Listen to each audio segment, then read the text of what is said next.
네, 이 시내 면세점 상황 취재한 박연신 기자와 조금 더 자세한 이야기 나눠보겠습니다.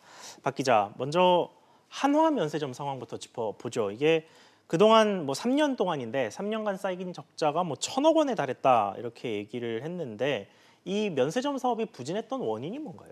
네, 무엇보다 관광객 유치에 어려움이 참 많았습니다. 이 하나 갤러리아 면세점은 서울 여의도 63빌딩에 위치해 있는데요.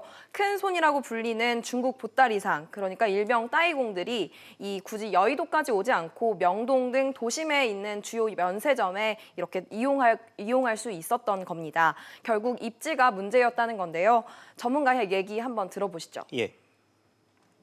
장소라고 하는 측면도 그런 그 접근성이나 아니면 관광 명소나 이런 것들을 잘 고려하지 않아서 요즘 면세점 매출이라고 하는 게 나빠지지 않나 그렇게 생각을 하고 있습니다. 네, 특히 중국발 사드 보복으로 관광객들이 점점 줄어들자 면세점 업계는 따이공 유치를 위해 여행사와 가이드들에게 지급하는 송객 수수료 경쟁을 벌이고 있었는데요.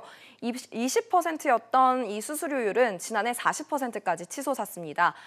그야말로 출혈 경쟁을 치르고 있는 겁니다. 그렇군요. 그래서 이게 한화 같은 대기업들도 힘들어서 사업을 철수하는데 이게 중소기업의 면세점은 앞서 보도로도 봤지만 정말 상황이 좀 좋지 않을 것 같습니다. 네, 그렇습니다. 앞서 보신 것처럼 그 현장을 가보니까 정말 한산했습니다. 일단 해외 고가 브랜드가 이 제품 브랜드 유치가 안 되니까 이 물건이 다양하지 않다는 게 문제인데요. 예. 손님이 없다 보니 점원이 자리를 비우는 상황들까지 등장을 했습니다.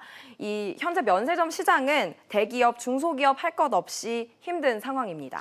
그런데 이런 상황에서 정부가 시내 면세점 추가도 검토를 하고 있단 말이죠. 그래서 좀 신중해질 필요가 있을 것 같은데요.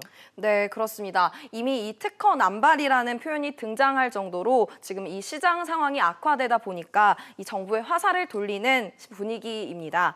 업체 간 출혈 경쟁만 지금 부추긴다는 계속 시각이 많습니다. 그런데 돌이켜보면 지난 2015년에는 상황이 좋을 때는 이제 너도 나도 면세점 사업권을 달라고 시장에 뛰어들었습니다. 하지만 상황이 이렇게 바뀌니까 이렇게 된 건데 결론은 단순히 관광 산업을 활성화시키겠다는 목적으로 사업권을 내주는 것만 아니라 현재 시장 상황과 이 중장기적인 전망까지 종합적으로 고려해서 신중한 판단을 해야 할 것으로 보입니다.